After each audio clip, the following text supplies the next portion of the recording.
Hi, I'm the Woodpecker. Today I'm going to show you how I did the drawers of my bedroom furniture.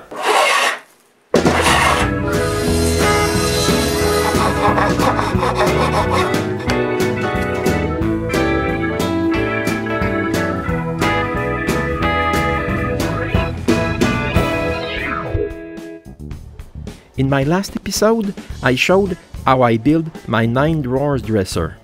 In this one, I'll show how I make the drawers for all my bedroom furniture. I begin by gathering enough birch to make all the drawers sides. Then I cut them a little bit longer than I need. After that, I make 2 adjacent faces straight on the jointer.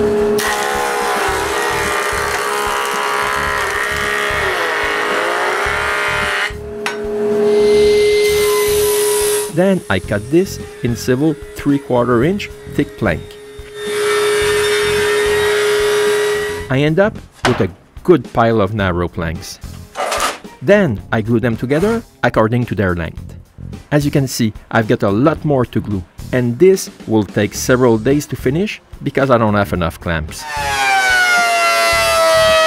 When all the panels are glued and the glue is dry, I plane them at 1/2 inch. Now I can begin the drawers front. My son's old bedroom is now a storage room. Renee stores her fabric and yarn in it, my daughter, her ugly dog. For myself, it's far from junk. I store my 3x6 mahogany boards. With Renee's help, we bring one into my shop. It's easier this way. And this avoids damaging it more than it already is. Then I rip it in strips, a little wider than the drawers height.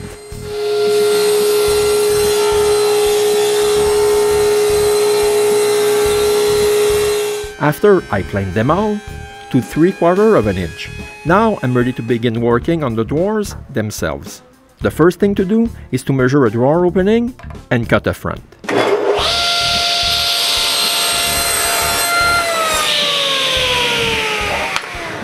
After each cut, I check if it's exactly the size of the opening. If not, I recut it.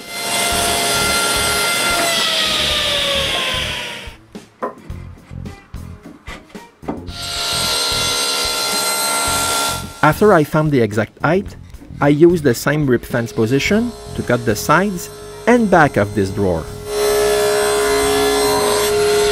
I also cut one end straight of both sides. When I did the nightstand, I tried to make the dovetails with a dovetail jig. That's when I realized this was impossible because of my design. So I decided to make all the dovetails by hand. Here are all the tools I will use. I begin by labeling each front corner, then I adjust my double marking gauge. One rod is adjusted to 1/4 inch, and the other to the thickness of the drawer side. I mark the thickness of the sides inside each end of the drawer's front. Then I trace the 1/4 inch on both end grain. The rest is done with a sharp pencil. I found that a pencil is enough for my hand-cut dovetail skill. I make a 5/8 mark at each end with a dovetail saddle square.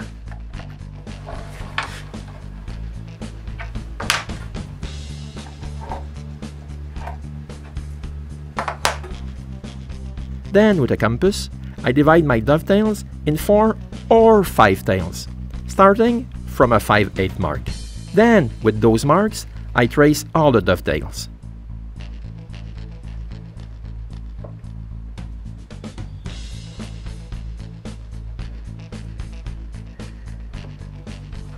With a fine-tooth saw, I cut with an angle on the line.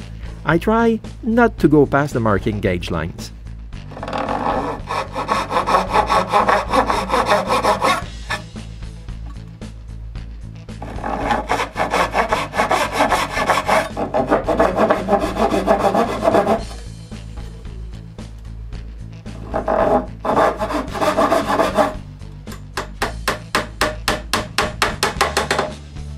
To finish the cut, I use a small card scraper, which I insert in the saw curve and hammer it down to the marking gauge line to cut the wood fiber.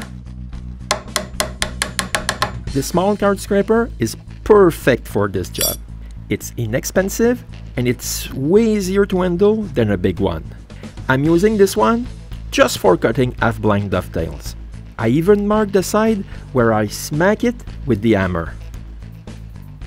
Then I remove the waste wood from the socket.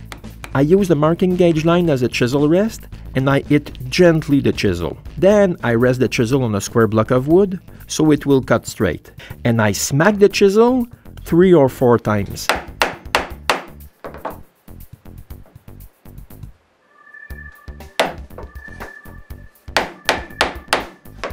Then I remove a wedge on each socket.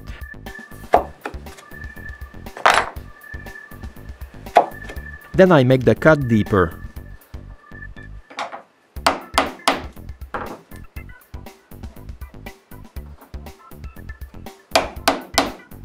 After putting the front in the vise, I remove the waste with a lot of passes, almost up to the marking gauge line.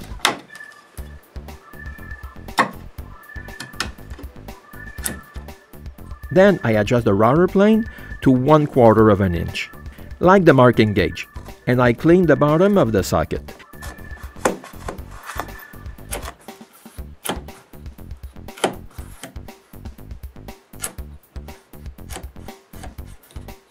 Then with different type of chisels, I clean the sockets.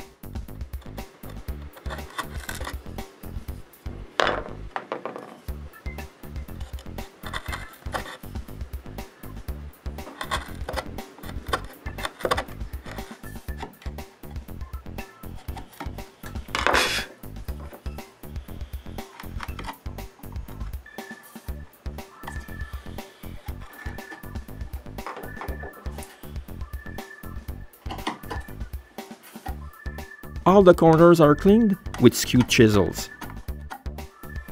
When the front is finished, I label each side and mark a line at 1/4 of an inch with the marking gauge.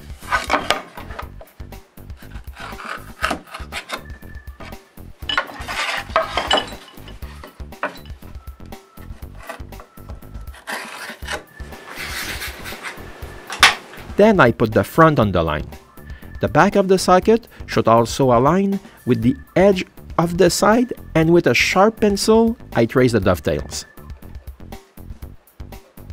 The end grain is traced with a saddle square, using the dovetail line as guide.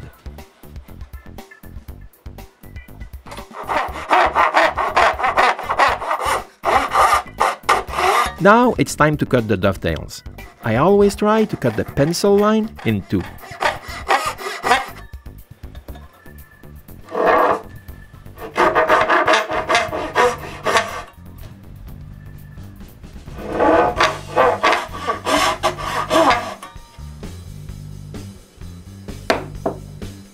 Then, like the front, I chop away a small wedge on both sides of the drawer's side.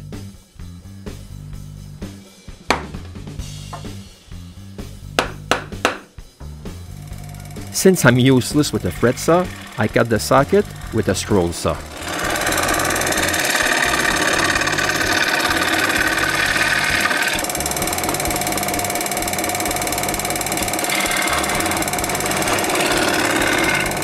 Then I make the bottom of the socket straight. It's fairly easy since I had removed the wedge on each side before.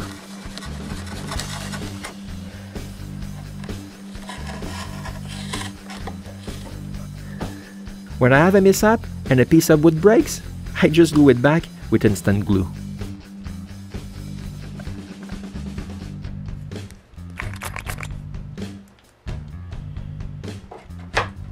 When all the sockets are cut, I can try a dry fit.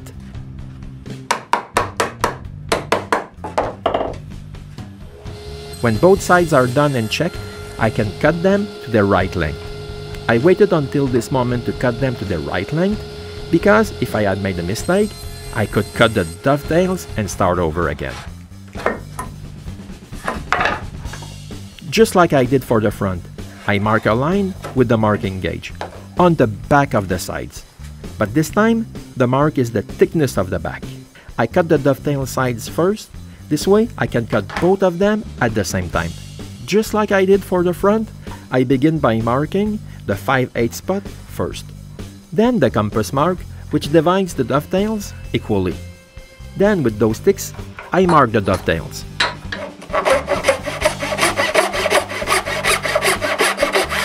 Now it's time to cut them all. The rest is really repetitive. Like making chop wedges on both sides.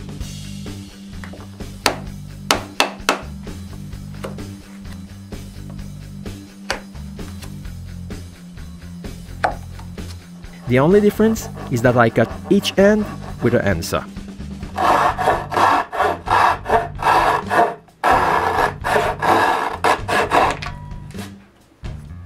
Then, the cutting of the socket with the scroll saw.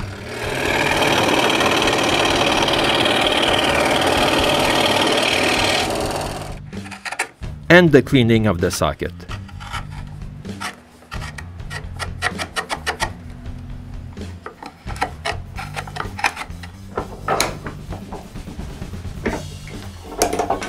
Now I can start on the pins. I clamp the back in the vise at the same height as the end plane. I sharpen my pencil and place the side between the end plane and the back. After aligning it perfectly, I mark the pins. Again, with a saddle square, I trace the rest of the pins. Then I cut the pins. Just like the rest, by cutting the line in two.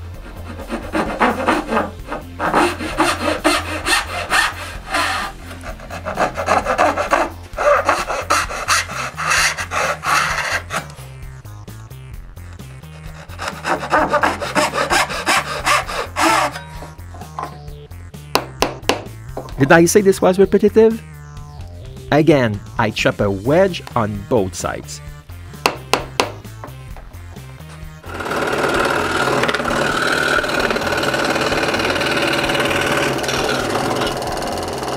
Then I cut the pins.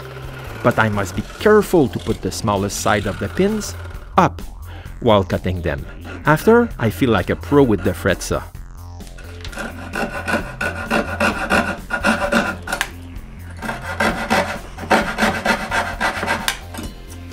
Like I did for the other sockets, I clean the bottom.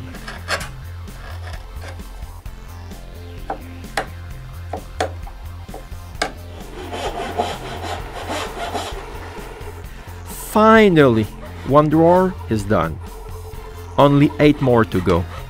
I wish I could clone myself. This would take less time. Even if it's nice making hand-cut dovetails, it takes more than 3 hours to make one drawer.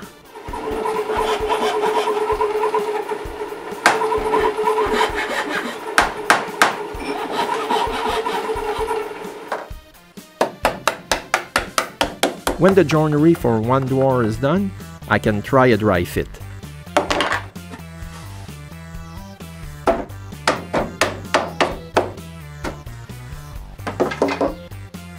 I also mark the bottom's groove. When all the doors are done, I cut their groove.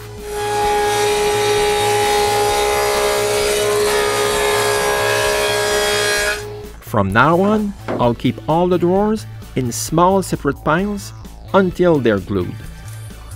Now I make a nice mistake. I guess I was too eager to try my new center finder measuring tape. So I marked the center of all the big drawers for the handle. But the handle are not supposed to be in the center of the big drawers. I'm doing it the right way now. I measure the center of the small drawer. I carry this line over on all the other drawers opening. For the second handle, I measure the same distance from the other side and carry it to the other openings again. Now with the door's front itself, I can mark the placement of the handle. Then I can punch where to drill the handle's holes and drill them.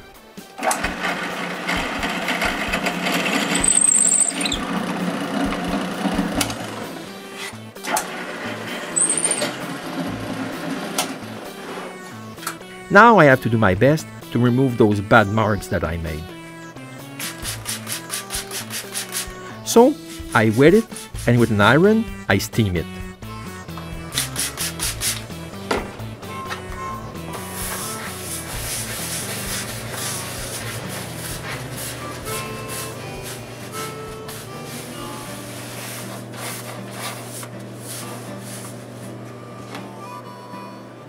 After several tries, the holes are a little smaller. Then I sand all the interior of all the drawers up to 220 grit.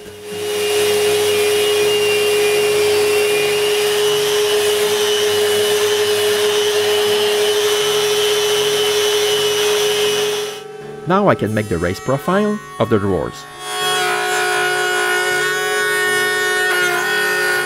Like I did for the sides panel, I begin with the end grain.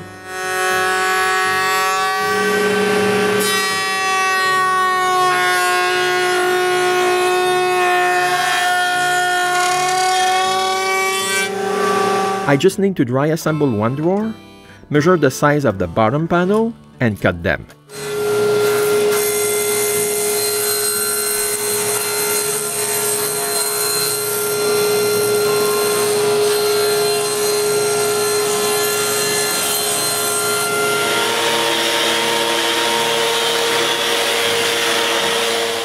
After a nice sanding, I can glue the drawers. I spread a small amount of glue on all the drawers' sockets and assemble it all.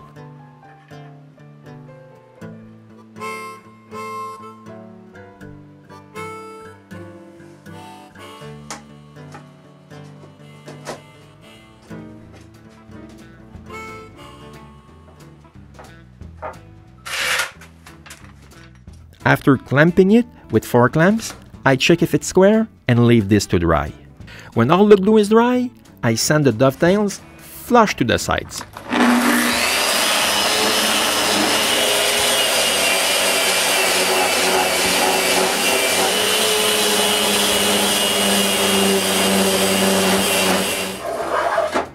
Then each drawer is planed straight around the top and bottom.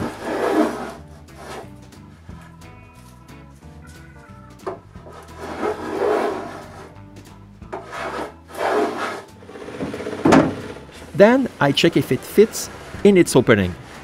Most of the time it doesn't. So I tweak it until it opens and closes easily. When all 9 drawers are done this way, there's only one last tweak to do. Almost all the corners are perfect, but because of my planing, some aren't. So I end plane them to perfection with a rabbet plane.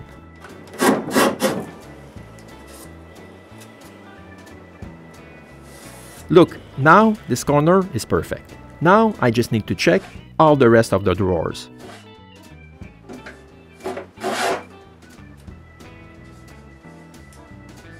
Before going any further, I need to fill the holes on the front of each drawers with lacquer sticks.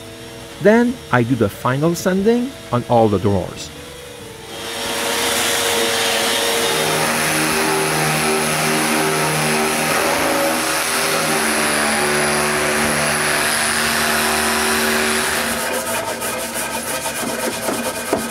The last sanding, it's made by hand. It's just knocking down the sharp corners. Before applying the finish, I need to vacuum all the dust and clean the rest with alcohol. Then I wipe a coat of shellac everywhere on all the drawers. The hard to reach spots, like the tight corners, are done with a brush. I'm just wiping a coat of shellac for now. For the drawers to slide more easily, I stick some slippery tape on the web frame just below the drawers' sides. With this tape, the drawers will open and close really easily. The final touch is to screw the drawers spool.